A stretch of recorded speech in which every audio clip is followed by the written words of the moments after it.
Hi friends, మీకు ఒక్క question. మీ పిల్లవాడు రాత్రి చదువుతున్నాడా లేదా మొబైల్ చూస్తున్నాడా? మీ అమ్మాయి స్కూల్లో టాప్ మార్కులు తీసుకొస్తుందా లేదా మీకు అమ్మ టీచర్ కొట్టింది అని చెప్తుందా? మీ పిల్లలు పెద్దయ్యాక ఏమవుతారో మీకు భయంగా ఉందా? అయితే ఈ వీడియో మీకోసమే. నేను చెప్పే మాటలో ఒక గొప్ప సందేశం ఉంది. సమయం చాలా విలువైనది, జీవితం చిన్నది. అందుకే క్రమశిక్షణ ఉంటేనే మనం సమయానికి సద్వినియోగం చేసుకోగలం. మరి క్రమశిక్షణ అంటే ఏమిటి? చాలా మంది అనుకుంటారు క్రమశిక్షణ అంటే పిల్లల్ని కొట్టడం, గట్టిగా మందలించడం, ఇంటికి పరిమితం చేయడం అని. అది పూర్తిగా తప్పు. చాణక్యుడి దృష్టిలో క్రమశిక్షణ అంటే స్వయ నియంత్రణ, సెల్ఫ్ కంట్రోల్. ఇది మీకు ఒక వాక్యంలో అర్థం అవ్వాలంటే, క్రమశిక్షణ అంటే ఇప్పుడు మనం ఏం చేయాలో అది చేయడం, ఇప్పుడు ఏమి చేయకూడదో అది మానుకోవడం, అంతే. ఇది విన్నంత సులభంగా ఆచరణలో పెట్టడం కష్టం, కానీ బాల్యం నుండి అలవాటు చేస్తే అది సహజంగా వస్తుంది. క్రమశిక్షణలో 3 అంశాలు. మొదటిది సమయపాలన. చాణక్యుడు సమయపాలన గురించి గట్టిగా చెప్పాడు. ఆయన చెప్పాడు, ఎవరు సమయాన్ని గౌరవిస్తారో సమయం వారిని గౌరవిస్తుంది. ఒక్కసారి మీ పిల్లల రోజువారీ జీవితం గురించి ఆలోచించండి.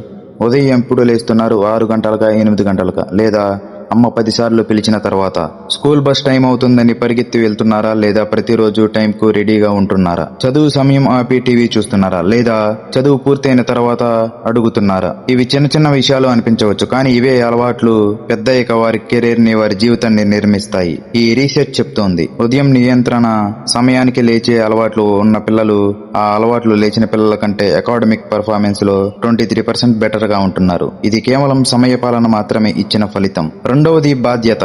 చాణక్యుడు చెప్పాడు, పని మొదలు పెట్టిన వాడు సగం విజేత, పని పూర్తి చేసిన వాడు పూర్తి విజేత. మన పిల్లలకు బాధ్యత నేర్పాలి. ఒక చిన్న ఉదాహరణ చెప్తాను. రమేష్ అనే తండ్రి 10 సంవత్సరాల కొడుకు ఉన్నాడు. ఆ కొడుకు ప్రతిరోజు తన గది చిందరవందరగా వదిలేసి వెళ్లిపోయేవాడు.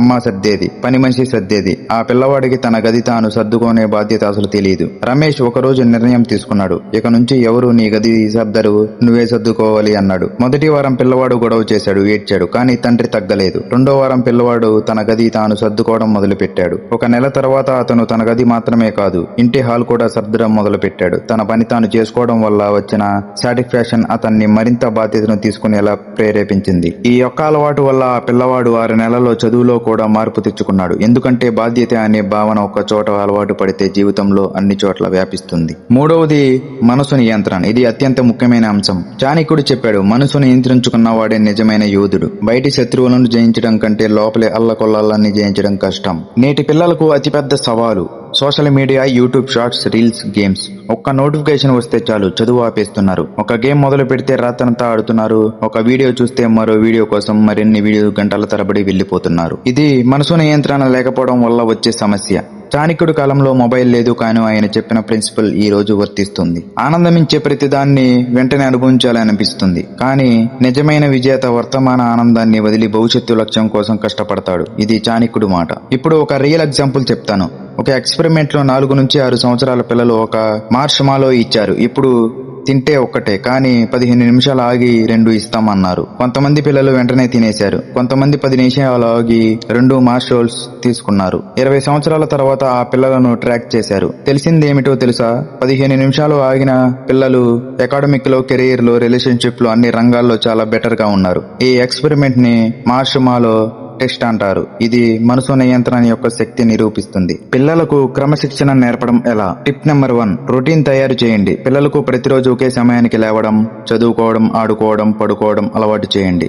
ఈ రొటీన్ వారికి జీవితంలో స్టెబిలిటీ ఇస్తుంది. టిప్ నెంబర్ 2, చిన్న చిన్న బాధ్యతలు ఇవ్వండి. 6 సంవత్సరాల వయసు నుండి పిల్లలు తమ ప్లేట్ తాము వాష్ చేయడం, తమ బ్యాగ్ తాము సర్దుకోవడం, తమ బట్టలు తాము ఫోల్డ్ చేయడం నేర్పండి. ఇవి చిన్న చిన్న పనులు, కానీ వీటి వల్ల వచ్చే సెల్ఫ్ రియలైన్స్ చాలా శక్తివంతమైనది. Tip number 3, screen time limit పెట్టండి. మొబైల్, టీవీ, గేమ్స్, వీటిని టైం లిమిట్ పెట్టండి. నిర్ణీత సమయం మాత్రమే వాడమని చెప్పండి. మొదట పిల్లలు రెసిస్ట్ చేస్తారు, కానీ కన్సిస్టెన్సీగా పనిచేస్తే అలవాటవుతుంది. టిప్ నెంబర్ 4, మీరే మొదట ఆదర్శంగా ఉండండి. ఇది అత్యంత శక్తివంతమైన విషయం. పిల్లలు మీరే చెప్పేది వినరు, మీరు చేసేది చూస్తారు. మీరు సమయపాలన పాటిస్తే వారు నేర్చుకుంటారు. మీరు రాత్రి పొద్దున్నే పోయే వరకు మొబైల్ చూస్తే వారు అదే చేస్తారు. టిప్ నెంబర్ 5, కారణం చెప్పండి. పిల్లలకు ఇలా చెయ్యి అని మాత్రమే చెప్పకండి, ఎందుకు ఇలా చేయాలి అని కూడా వివరించండి. వారు రీజన్ అర్థమైనప్పుడు మరింత విలింగ్నెస్ తో చేస్తారు. మీకు ఒక ప్రేరణ కలిగించే స్టోరీ చెప్తాను. అది 1975 సంవత్సరం. కేరళలో ఒక చిన్న గ్రామంలో ఒక తండ్రి తన కొడుక్కి ప్రతిరోజు ఉదయం 4 గంటలకే లేపేవాడు. చీకటిలో అతన్ని తీసుకువెళ్లి 1 గంట చదివించేవాడు. కొడుకుకు కోపం వచ్చేది. ఎందుకు నాకు ఇలా చేస్తున్నావు అని అడిగేవాడు. తండ్రి చెప్పేవాడు, ఇప్పుడు నువ్వు 1 గంట ఎక్కువ చదివితే జీవితం నీకు అనేక మంచి గంటలు ఇస్తుంది. ఆ కొడుకు పేరు ఏపీజే అబ్దుల్ కలాం. ఆ తర్వాత అతను తమ దేశ రాష్ట్రపతి అయ్యాడు, మిసైల్ మ్యాన్ ఆఫ్ ఇండియా అయ్యాడు. ఆ ఒక్క అలవాటు, ఉదయం ముందు లేవడం, క్రమంగా చదవడం అతని జీవితాన్ని మార్చింది. క్రమశిక్షణ ఇది చేస్తుంది. విద్య గురించి చాణక్యుడు మొదట ఏం చెప్పాడో చూద్దాం. విద్యా రూపం కోన్నది, అలంకారంలో శ్రేష్టమైనది. విద్య గుప్తమైన ధనం. విద్య భోగాన్ని ఇస్తుంది. విద్య కీర్తిని, సుఖాన్ని ఇస్తుంది. విద్య గురువులకు గురువు, విదేశాలలో బంధువు, విద్యా దేవతలకు కూడా పూజనీయమైనది. ఈ మాటలు చదివిన తర్వాత ఒక విషయం స్పష్టంగా అర్థమవుతుంది. చాణక్యుడి దృష్టిలో విద్య అన్నిటికంటే గొప్పది. కానీ ఇక్కడ ఒక ముఖ్యమైన ప్రశ్న వస్తుంది. విద్య అంటే కేవలం స్కూల్ చదువా, మార్కులు తీసుకోవడమా, డిగ్రీ తీసుకోవడమా? చాణక్యుడు చెప్పే విద్య అది కాదు. చాణక్యుడి దృష్టిలో విద్య 5 రంగాలు. 1 జ్ఞానం. పుస్తకాల్లో ఉన్న విషయాలు నేర్చుకోవడం ఒక భాగం. కానీ అంతకంటే ముఖ్యం జీవిత జ్ఞానం. ప్రపంచం ఎలా పనిచేస్తుందో అర్థం చేసుకోవడం, ప్రజలతో ఎలా మాట్లాడాలో తెలుసుకోవడం, పరిస్థితులను ఎలా హ్యాండిల్ చేయాలో నేర్చుకోవడం. 2 వివేకం. జ్ఞానం ఉంటే సరిపోదు, ఆ జ్ఞానాన్ని ఎప్పుడు ఎలా వాడాలో తెలిసే వివేకం కూడా అవసరం. ఒక డాక్టర్కి ఏ మందులు తెలుసు, కానీ ఏ రోగికి ఏ మందు ఇవ్వాలో తెలిసి వివేకం అతనికి ఉండాలి. 3 కళలు. చాణక్యుడు కేవలం అకాడమిక్ చదువులకే పరితం కాలేదు. సంగీతం, నృత్యం, చిత్రలేఖనం, వడ్రంగం, వ్యవసాయం, వ్యాపారం ఇవన్నీ విద్యలేనని ఆయన చెప్పాడు. ఒక్కో కళ మనిషిలో ఒక్కొక్క దిశలో వికాసం కలిగిస్తుంది. 4 నీతి. ఏ విద్య అయినా నీతి లేకుండా ప్రమాదకరంగా మారుతుంది. ఒక చురుకైన మనసుకు నీతి లేకుంటే సమాజానికి హాని చేయవచ్చు. అందుకే చాణక్యుడు విద్యతో పాటు నీతి కూడా నేర్పాలని చెప్పాడు. 5 ఆత్మవిశ్వాసం. నిజమైన విద్య మనుషులు ఆత్మవిశ్వాసాన్ని పెంచుతుంది. ఆత్మవిశ్వాసం లేని వ్యక్తి ఎంత జ్ఞానం నేర్చుకున్నా అది పనికిరాదు. విద్య గురించి ఒక చేదు నిజం చెప్పాలంటే ఈ రోజు మన సమాజంలో ఒక వింత పరిస్థితి ఉంది. తల్లిదండ్రులు పిల్లలకు 90% మార్క్స్ తీసుకోమని ఫోర్స్ చేస్తున్నారు. ఇంజనీరింగ్, మెడికల్, ఎంబీఏ ఇవే భవిష్యత్తు అని చెప్తున్నారు. పిల్లలు ఇష్టపడే కళలు, స్పోర్ట్స్, క్రియేటివిటీ వీటిని వేస్ట్ ఆఫ్ టైం గా చూస్తున్నారు. ఫలితంగా ఏం జరుగుతుంది? పిల్లలు మార్క్స్ తీసుకుంటున్నారు, కానీ వారికి ప్రాబ్లమ్స్ సాల్వ్ చేయడం తెలియదు, ఫెయిల్యూర్స్ ఫేర్ చేయడం తెలియదు, ఎమోషనల్ ఇంటెలిజెన్స్ తెలియదు, క్రియేటివిటీ థింకింగ్ లేదు. 90% మార్క్స్ తో డిగ్రీ తీసుకున్న వ్యక్తి ఇంటర్వ్యూలో ఫెయిల్ అవుతున్నాడు.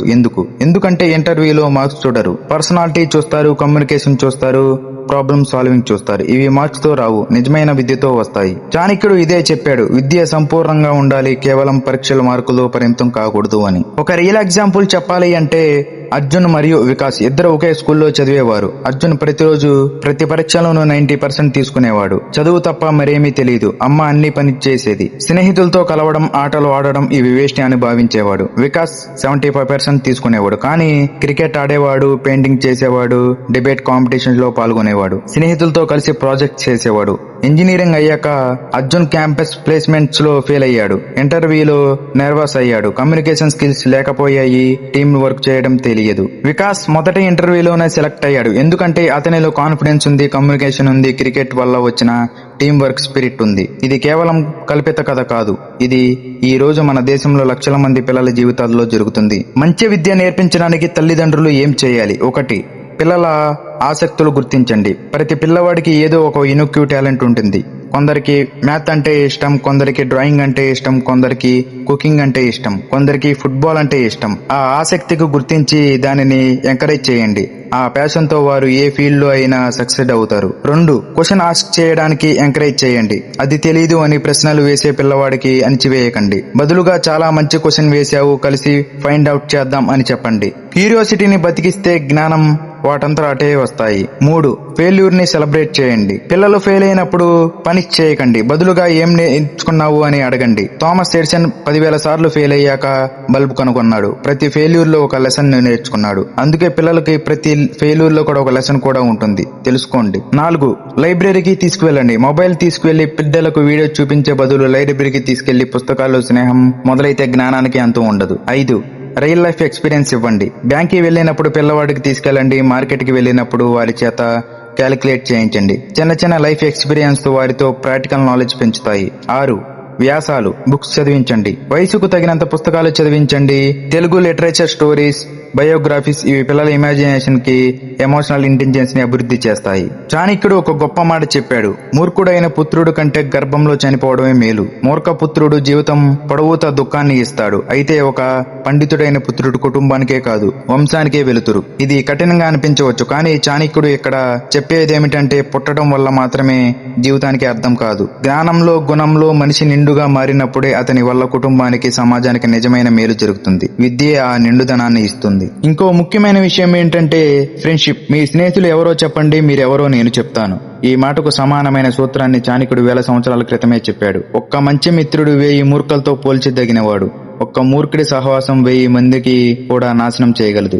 ఇది అతిశయోక్తి అని మీకు అనిపించవచ్చు, కానీ జీవితాన్ని చూస్తే మీరు 100% నిజమని అర్థమవుతుంది. ఫ్రెండ్షిప్ వల్ల జీవితం మారిన 2 స్టోరీస్ మీకు చెప్తాను. ఒకటి, మంచి స్నేహం. రాజు అనే పిల్లవాడు పేదరికంలో పెరిగాడు. తండ్రి రిక్షా నడిపేవాడు, తల్లి ఇళ్లలో పనిచేసేది. కానీ రాజుకు అదృష్టం ఏమిటంటే అతనికి అమీర్ అనే స్నేహితుడు ఉన్నాడు. అమీర్ తండ్రి ఒక ఇంజనీర్. అమీర్ ప్రతిరోజు రాత్రి చదివేవాడు, నోట్స్ చేసేవాడు, క్వశ్చన్స్ అడిగేవాడు. రాజు కూడా అమీర్ తో కలిసి చదివేవాడు. అమీర్ ఇంట్లో జరిగే డిస్కషన్స్ వింటూ, బుక్స్ చదువుతూ, ఆ అట్మాస్ఫియర్ లో ఉంటూ రాజు మారాడు. 10 సంవత్సరాల తర్వాత రాజు ఐఐటిలో సీట్ తీసుకున్నాడు. నేడు అతను ఒక సాఫ్ట్వేర్ కంపెనీలో సీనియర్ ఇంజనీర్ గా పనిచేస్తున్నాడు. అతను అనేక సార్లు చెప్పాడు, అమీర్ వల్లే నేను ఈ రోజు ఇక్కడ ఉన్నాను. అతని సహవాసం వల్ల నా జీవితాన్ని మారుస్తుంది అని. 2, చెడు సహవాసం. సురేష్ అనే పిల్లవాడు చాలా తెలివైనవాడు. చిన్నప్పటి నుంచి బాగా చదివేవాడు. 8వ క్లాసులో మంచి మార్క్స్ తీసుకున్నాడు. 9వ క్లాసులో అతనికి కొత్త స్నేహితులు వచ్చారు. వారు తరచూ ఆటలకు తీసుకెళ్లేవారు. సిగరెట్ తాగించారు, క్లాస్ బంక్ చేయించారు, సెల్ ఫోన్ లో గంటల తరబడి వీడియోస్ చూసేవారు. ఒక సంవత్సరం సురేష్ మారిపోయాడు. 10th క్లాస్ లో ఫెయిల్ అయ్యాడు. తల్లిదండ్రులు చాలా కష్టాలు వచ్చాయి. అతను తర్వాత జీవితంలో రికవర్ అయినా ఆ 2 సంవత్సరాలు వృధా అయ్యాయి. ఈ 2 కథలు మనకు ఒక విషయం చెప్తున్నాయి. సావాసం ఎంత పవర్ఫుల్ గా జీవితాన్ని మారుస్తుందో అని. చాణక్యుని కాలంలో పిల్లలు సావాసం ఊరిలో, పాఠశాలలో పరిమితంగా ఉండేది. తల్లిదండ్రులు చూసే అవకాశం ఉండేది. నేడు సావాసం ఇంటికి వచ్చేసింది. ఇన్స్టాగ్రామ్ లో, వాట్సాప్ లో, గేమింగ్ ప్లాట్ఫామ్ లో. మీ పిల్లవాడు ఎవరితో చాట్ చేస్తున్నాడో మీకు తెలుసా? ఆన్లైన్ లో ఎవరితో వీడియోస్ చూస్తున్నాడో మీకు తెలుసా? ఏ కంటెంట్ ఫాలో చేస్తున్నాడో మీకు తెలుసా? ఈ ఆన్లైన్ వాడ్ కూడా ఒక రకమైన సావాసమే. ఒక ఇన్ఫ్లుయెన్సర్ మాటలు రోజు వింటే ఆ థింకింగ్ మనసులో వస్తుంది. ఒక నెగటివ్ కంటెంట్ డైలీ చూస్తే మనకు అదే డైరెక్షన్ లో వెళ్తుంది. అందుకే నేటి తల్లిదండ్రులు ఆఫ్లైన్ మరియు ఆన్లైన్ రెండింటికి అబ్జర్వ్ చేయాలి. ముందు తల్లిదండ్రులు ఏం చేయాలి అంటే, 1, పిల్లల స్నేహితులు ఎవరో తెలుసుకోండి. పిల్లవాడి స్నేహితులను మీ ఇంటికి రమ్మని చెప్పండి. వారి తల్లిదండ్రులతో పరిచయం చేసుకోండి. వారి ఏ ఎన్విరాన్మెంట్ లో పెరుగుతున్నారో అర్థం చేసుకోండి. 2, జడ్జ్ చేయకండి. పిల్లవాడు ఒక ఫ్రెండ్ తో మాట్లాడుతున్నప్పుడు అని స్పై చేయకండి. వారి ప్రైవసీ రెస్పెక్ట్ చేయండి, కానీ క్యాజువల్ కన్వర్జేషన్స్ లో వారి ఫ్రెండ్షిప్ గురించి అడగండి. 3, టాక్సిక్ ఫ్రెండ్షిప్స్ నుంచి గుర్తించండి. మీ పిల్లవాడు ఒక స్నేహితుడితో కలిసి తర్వాత మూడీగా వస్తున్నాడా, అపస్యంగా ప్రవర్తిస్తున్నాడా, అది టాక్సిక్ ఫ్రెండ్షిప్ యొక్క సైన్ కావచ్చు. 4, ఎక్స్ట్రా కరిక్యులర్ యాక్టివిటీస్ లో జాయిన్ చేయండి. Sports teams, art classes, music classes, debate clubs. ఇవి పాజిటివ్ ఎన్విరాన్మెంట్ లో మంచి పిల్లలతో కలిసే అవకాశాలు. ఇక్కడ కలిగే స్నేహాలు కన్స్ట్రక్టివ్ గా ఉంటాయి. 5, ఇంట్లో అట్మాస్ఫియర్ సరిగ్గా ఉంచండి. మీ ఇల్లు, పిల్లలు, స్నేహితులు వెల్కమ్ గా ఉండాలి. పిల్లలు తమ స్నేహితులను ఇంటికి తీసుకొస్తే మీరు వారికి అబ్జర్వ్ చేసే అవకాశం వస్తుంది. మూర్ఖుడైన మిత్రుడి కంటే తెలివైన శత్రువు మేలు. ఒక తెలివైన శత్రువు మిమ్మల్ని జాగ్రత్తగా ఉంచుతాడు, కానీ మూర్ఖ మిత్రుడు మిమ్మల్ని తెలియకుండా నాశనం చేస్తాడు. ఈ మాట ఎంత లోతుగా అనిపిస్తుందో చూడండి. మీ పిల్లల చుట్టూ ఉన్న వ్యక్తులు వారికి ఎదగనిస్తున్నారా లేదా అడ్డుకుంటున్నారా, అది అబ్జర్వ్ చేయడం తల్లిదండ్రుల బాధ్యత. మీరు ఒక సినారియో ఇమాజిన్ చేసుకోండి. 2 క్యాండిడేట్స్ ఇంటర్వ్యూకి వస్తారు. మొదటి candidate 90% marks, top college degree, అద్భుతమైన రెజ్యూమ్, కానీ మాట్లాడే తీరు అహంకారంగా ఉంటుంది. అబద్ధం చెప్తాడు, తన ఫెయిల్యూర్స్ ని యాక్సెప్ట్ చేయడు, నాకు అన్నీ తెలుసు అనే యాటిట్యూడ్. రెండో క్యాండిడేట్ 75% మార్క్స్, మామూలు కాలేజీ, కానీ హానెస్ట్ గా మాట్లాడతాడు. తెలియని విషయాలు తెలియదు, నేర్చుకుంటాడు అని చెప్తాడు. టీమ్ తో వర్క్ చేసే ప్యాషన్ ఉంది. ఫెయిల్యూర్ ని ఓన్ చేసుకుంటాడు. హైరింగ్ మేనేజర్ ఎవరికి సెలెక్ట్ చేస్తాడు? 90% మార్క్స్ వాడినా లేకపోతే 70% మార్క్స్ వాడినా. ఎందుకు అంటే మార్క్స్ తో జాబ్ వస్తుంది, కానీ వ్యక్తిత్వంతో కెరీర్ వస్తుంది. చాణక్యుడు 1000 సంవత్సరాల క్రితం ఇది అర్థం చేసుకున్నాడు. ధనం పోతే ఏమీ పోలేదు, ఆరోగ్యం పోతే కొంచెం పోతుంది, వ్యక్తిత్వం పోతే అన్నీ పోయాయి. వ్యక్తిత్వంలో 5 ముఖ్యమైన గుణాలు. నిజాయితీ. చాణక్యుడు నిజాయితీని అత్యున్నతమైన గుణంగా పేర్కొన్నాడు. అబద్ధమాడేవాడు ఒక్కసారి బయటపడతాడు, నిజమాడేవాడు జీవితాంతం గుర్తుండిపోతాడు. ఒక చిన్న ఎక్స్పెరిమెంట్ చేయండి. మీ పిల్లవాడిని అడగండి, నీకు ఎవరైనా 100 రూపాయలు ఇస్తే తింటావా చెప్పకుండా అని. వారు ఏం చెప్తారో వినండి. అది వారి నిజాయితీ స్థాయిని చెప్తుంది. నిజాయితీని పిల్లల్లో పెంచడానికి మీరే మొదట నిజాయితీగా ఉండండి. అమ్మాయి ఇంట్లో లేదు అని చెప్పు, అని పిల్లలకు చెప్పకండి. ఇలా చేస్తే మీరే పిల్లలకు అబద్ధం నేర్పిస్తున్నారు అని అర్థం. 2. ఆత్మగౌరవం. చాణక్యుడు చెప్పాడు, తమను తాము గౌరవించుకొని వారిని లోకం కూడా గౌరవించగలదు. పిల్లల్లో సెల్ఫ్ రెస్పెక్ట్ పెంచాలంటే వారిని కాన్స్టెంట్లీ కంపేర్ చేయకండి. పక్కింటి రాహుల్ ఏ గ్రేడ్ వచ్చాడు, నీకు ఎందుకు రాలేదు అని అడగడం వల్ల పిల్లలు తాము ఇన్ఫీరియర్ గా ఫీల్ అవుతారు. బదులుగా నువ్వు లాస్ట్ టైం కంటే బెటర్ చేశావు, ఇది గుడ్ ప్రోగ్రెస్ అని చెప్పండి. 3. ధైర్యం. ఇది వ్యక్తిత్వంలో క్రిటికల్ గుణం. చాణక్యుడు చెప్పాడు, ధైర్యం లేని వ్యక్తి జ్ఞానాన్ని సాధించినా సంపద సాధించినా అవి కాపాడుకోలేడు. పిల్లలకు ధైర్యం నేర్పాలంటే వారిని చిన్న చిన్న ఛాలెంజెస్ ఫేస్ చేయనివ్వండి. అడవిలో ఒంటరిగా నడవనివ్వండి. స్ట్రేంజర్స్ తో పొలిటేట్లీ మాట్లాడమని ఎంకరేజ్ చేయండి. స్టేజ్ పర్ఫార్మెన్స్ ఇవ్వమని ఎంకరేజ్ చేయండి. ప్రతిసారి బాగుంది, బాగా చేశావు అని చెప్పడం కాదు. అవసరమైనప్పుడు ఈ సిచ్యువేషన్ ని నువ్వు ఎలా హ్యాండిల్ చేయగలవు, ట్రై చెయ్యి అని పుష్ చేయండి.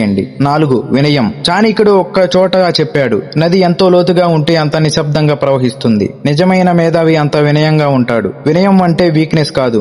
గొప్పవారిని తెలిసిన వినయంగా ఉంటాడు. ఇది అత్యంత బలమైన గుణం. పిల్లలు సక్సెస్ అయినప్పుడు వారు సెలబ్రేట్ చేసుకోవడం అవసరం, కానీ అహంకార పడకుండా చూసుకోండి. నీ సక్సెస్ లో నీ టీచర్, నీ స్నేహితులు, నీ ఫ్యామిలీ అందరి సపోర్ట్ ఉంది. నీ రిమైండ్ చేయండి. 5. సహానుభూతి. చాణక్యుడు చెప్పాడు, ఇతరుల నొప్పిని అర్థం చేసుకోగలిగిన వ్యక్తి నిజమైన నాయకుడు. పిల్లల్లో ఎంపతి పెంచడం ఎలా? వారు ఒక పేద పిల్లవాడిని చూసినప్పుడు అతనికి ఎలా అనిపిస్తుందో అని అడగండి. యానిమల్ షెల్టర్స్ కి తీసుకెళ్ళండి, వాలంటీర్ వర్క్ కి తీసుకువెళ్ళండి. ఇతరుల గురించి కేర్ చేయడం నేర్పండి. వ్యక్తిత్వం ఎందుకు అంత ఇంపార్టెంట్? ఏఐ వస్తుంది, ఆటోమేషన్ వస్తుంది, చాలా జాబ్స్ పారిపోతాయి. 2030లో ఉన్న జాబ్స్ లో 60% ఇప్పుడు లేవు. మరి పిల్లలు ఏ చదువు చదివినా రెలవెంట్ గా ఉంటారా? అవుతారు, ఒక కండిషన్ మీద. వారికి స్ట్రాంగ్ పర్సనాలిటీ ఉంటే. టెక్నికల్ స్కిల్స్ అవుతాయి, కానీ నిత్యాయితీ, ఎంపతి, క్రిటికల్ థింకింగ్, లీడర్షిప్ ఇవి ఎప్పటికీ వాల్యుబుల్ గా ఉంటాయి. చాణక్యుడు దీన్ని ప్రిడిక్ట్ చేయలేదు, కానీ చాణక్యుడు చెప్పిన వ్యక్తిత్వం గుణాలు ఆ ఫెయిల్యూర్ కి పర్ఫెక్ట్లీ రెడీగా చేస్తాయి. ఒక ముఖ్యమైన విషయం, పిల్లల్లో వ్యక్తిత్వం డెవలప్ అవ్వడానికి సమయం పడుతుంది. రాత్రికి రాత్రి మారదు. కానీ ఒక విషయం గుర్తుంచుకోండి, మీరు నేటి నుండి మొదలు పెడితే 5 సంవత్సరాల తర్వాత మీరే వేరే పిల్లవాడికి చూస్తారు. ఒక కాన్ఫిడెంట్, హానెస్ట్, ఎంపాథెటిక్ పర్సన్ ని చూస్తారు. ఆ ట్రాన్స్ఫర్మేషన్ చేసే పవర్ మీ చేతుల్లోనే ఉంది. ఇప్పటి వరకు మనం పిల్లల గురించి మాట్లాడాం. ఇప్పుడు మనం తల్లిదండ్రుల గురించి మాట్లాడదాం. ఎందుకంటే పిల్లలు మారాలంటే తల్లిదండ్రులు ముందు మారాలి. చాణక్యుడు చెప్పాడు, తల్లిదండ్రులు పిల్లలు శత్రువులు. ఒకవేళ వారు పిల్లలను మంచి విద్య, మంచి విలువలు ఇవ్వకపోతే ఇది కఠినంగా అనిపించవచ్చు, కానీ చాణక్యుడు ఇంటెన్షన్ చాలా స్పష్టమైనది. మీ పిల్లల భవిష్యత్తు మీ చేతుల్లో ఉంది. మీరు నెగ్లెక్ట్ చేస్తే అది వారికి హాని చేసినట్టే. తల్లిదండ్రులు చేయాల్సిన పనులు ఏమిటంటే, 1. పిల్లలతో క్వాలిటీ టైం స్పెండ్ చేయండి. క్వాంటిటీ కాదు, క్వాలిటీ ముఖ్యం. రోజు 30 నిమిషాలు పిల్లలతో ప్రాపర్లీ మాట్లాడండి. టీవీ ఆపి మొబైల్ పక్కన పెట్టి వారి కళ్ళల్లో చూసి మాట్లాడండి. ఈ రోజు స్కూల్లో ఏం జరిగింది అని అడగండి. వారి మాటలు ధ్యానంగా వినండి. ఇది చిన్న పని, కానీ ఇది చైల్డ్ మరియు పేరెంట్ మధ్య బాండ్ని అద్భుతంగా స్ట్రాంగ్ గా చేస్తుంది. 2. కన్సిస్టెంట్ గా ఉండండి. నేడు ఒక రూల్, రేపు మరో రూల్. ఇది పిల్లలకు కన్ఫ్యూజ్ చేస్తుంది. మీరు సెట్ చేసిన రూల్స్ ని కన్సిస్టెంట్లీ ఫాలో చేయండి. మీరు కన్సిస్టెంట్ గా ఉంటే పిల్లలు సెక్యూరిటీగా ఫీల్ అవుతారు. 3. ఎమోషన్స్ మేనేజ్ చేయడం నేర్పండి. మీ పిల్లలు కోపంలో అరుస్తున్నాడా? అది నార్మల్, కానీ కోపాన్ని హెల్తీగా ఎక్స్ప్రెస్ చేయడం నేర్పండి. కోపం వచ్చినప్పుడు 10 నిమిషాలు సైలెంట్ గా ఉండమని చెప్పండి. డీప్ బ్రీత్ తీసుకోమని నేర్పండి. నీకు ఎలా అనిపిస్తుందో నాకు మాటల్లో చెప్పు అని ఎంకరేజ్ చేయండి. ఎమోషనల్ ఇంటెలిజెన్స్ ని డెవలప్ చేయడం ఫెయిల్యూర్ సక్సెస్ కి ఒక కీ.